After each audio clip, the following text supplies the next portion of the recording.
బాలీవుడ్లో సరికొత్త ట్రెండ్ వెలుగులోకి వచ్చింది. పెద్ద పెద్ద ప్రొడక్షన్ హౌస్లు, డైరెక్టర్, నటులు ఎవరూ ఖరారు చేయకుండానే సినిమా టైటిల్స్ను రిజిస్టర్ చేస్తున్నాయి.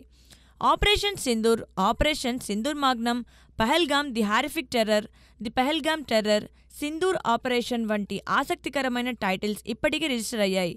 ఈ టైటిల్స్ చూస్తే దేశభక్తి, యాక్షన్, థ్రిల్లర్ జోనర్లకు సంబంధించినవని స్పష్టమవుతోంది. ఈ ట్రెండ్ వెనుక ఉన్న ఉద్దేశం ఏంటి? ప్రొడక్షన్ హౌస్లు ముందుగానే టైటిల్స్ను సొంతం చేసుకుని తర్వాత స్టార్ హీరోలు, దర్శకులను ఎంపిక చేసే వ్యూహంలో ఉన్నాయా? లేక కేవలం టైటిల్స్తోనే హైప్ క్రియేట్ చేసే మార్కెట్ను ఆకర్షించాలనే ప్లానా? ఈ విషయంపై ఇండస్ట్రీలో చర్చ జోరుగా సాగుతోంది. మరోవైపు ఈ టైటిల్స్లో ఎక్కువగా దేశభక్తి, సైనిక ఆపరేషన్స్కు సంబంధించినవి ఉండటం గమనార్హం.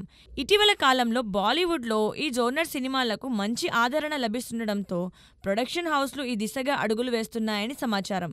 మరి ఈ టైటిల్స్తో రానున్న సినిమాలు ఎలాంటి సంచలనం సృష్టిస్తాయో చూడాలి.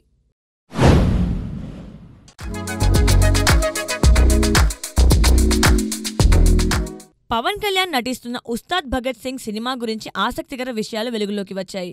ఈ సినిమా మొదట తేరీ చిత్రానికి రీమేక్గా ప్రారంభమైంది.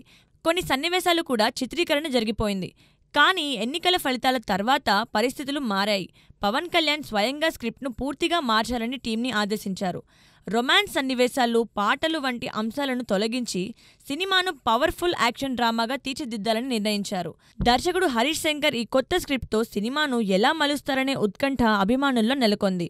ఈ మార్పులతో ఉస్తాద్ భగత్ సింగ్ ఎలాంటి సంచలనం సృష్టిస్తుందనేది ఆసక్తికరంగా మారింది. పవన్ కళ్యాణ్ రాజకీయ విజయం తర్వాత తీసుకున్న ఈ నిర్ణయం సినిమా కథను ఏ స్థాయిలో ప్రభావితం చేస్తుందో చూడాలి.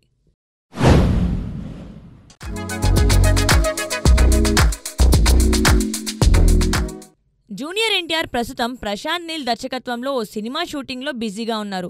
ఏప్రిల్ 22న మొదలైన రెండో షెడ్యూల్ను నిన్నటితోనే ముగించిన ఆయన కాస్త విరామం దొరకడంతో కుటుంబంతో సమ్మర్ ట్రిప్కు విదేశాలకు వెళ్లారు.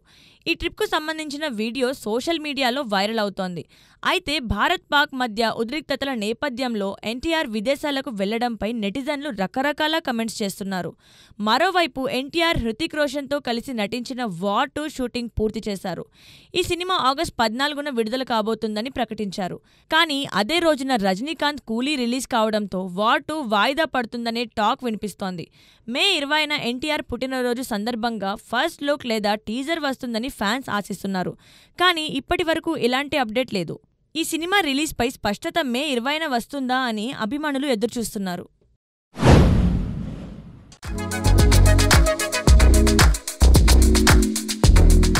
మెగాస్టార్ చిరంజీవికి ఫ్యాంటసీ జానర్తో అత్యంత ప్రత్యేక బంధం ఉంది. జగదేక వీరుడు, అతిలోక సుందరితో తెలుగు సినిమాకు కొత్త ప్రపంచాన్ని పరిచయం చేసిన చిరు అంజి సినిమాతో ఈ జానర్లో తనదైన ముద్ర వేశారు. ఈ సినిమాలు తెలుగు ఆడియన్స్లో క్రేజీ ఫాలోయింగ్ సొంతం చేసుకున్నాయి. ఇటీవల జగదేక వీరుడు రిలీజ్కు థియేటర్లలో సాలిడ్ రెస్పాన్స్ రావడం విశేషం. ఈ హిట్తో మెగాస్టార్ నుంచి రాబోతున్న ఫ్యాంటసీ చిత్రం విశ్వంబరపై హైప్ మళ్లీ పీక్స్కు వెళ్లింది. విశ్వంబర టీజర్ గ్లిమ్స్పై కొన్ని మిశ్రమ స్పందనలు వచ్చినప్పటికీ చిరంజీవి ఫ్యాంటసీ జానర్లో సరైన కథతో వస్తే ఆ సినిమాను ఆపడం అసాధ్యం. దర్శకుడు వశిష్ఠ ఈ చిత్రాన్ని భారీ స్థాయిలో తెరకెక్కిస్తున్నారు. సరైన వర్కౌట్ అయితే విశ్వంబర మెగా ఫ్యామిలీతో పాటు టాలీవుడ్ ఆడియన్స్ను ఊపేసే అవకాశం ఉంది. మరి ఫ్యాంటసీ జానర్లో చిరు మరోసారి బాక్సాఫీస్ షేక్ చేస్తారా? వేచి చూడాలి.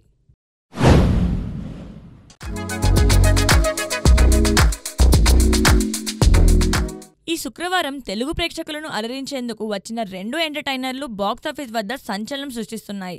సమాంతా నిర్మాతగా చిన్న క్యామియో రోల్లో నటించిన శుభం చిత్రం తొలి షో నుంచే మంచి టాక్తో దూసుకెళ్తోంది. అలాగే young talented hero Sree Vishnu, Ketika Sharma, Ivana నటించిన సింగిల్ చిత్రం కూడా ప్రేక్షకులను ఆకట్టుకుంటూ సూపర్ హిట్ టాక్ అందుకుంది. తెలుగు రాష్ట్రాల్లో ఈ చిత్రాలు బలమైన ఓపెనింగ్ సాధించడమే కాక యుఎస్ మార్కెట్లోనూ దుమ్మురేపాయి. శుభం $75,000 పైగా గ్రాస్తో శుభారంభం సాధించగా సింగిల్ ఏకంగా $1.5 లక్షల పైగా గ్రాస్తో అదరగొట్టింది. ఈ రెండు చిత్రాలు యుఎస్లో బలమైన పునాది వేశాయని చెప్పొచ్చు. వీకెండ్లో వసూళ్లు మరింత పెరిగే అవకాశం ఉంది. తెలుగు సినిమా అభిమానులకు ఈ రెండు చిత్రాలు పూర్తి వినోదాన్ని అందిస్తూ బాక్సాఫీస్ వద్ద హవాను చూపిస్తున్నాయి. మరి వీకెండ్ తర్వాత ఈ చిత్రాల సత్తా ఎలా ఉంటుందో చూడాలి.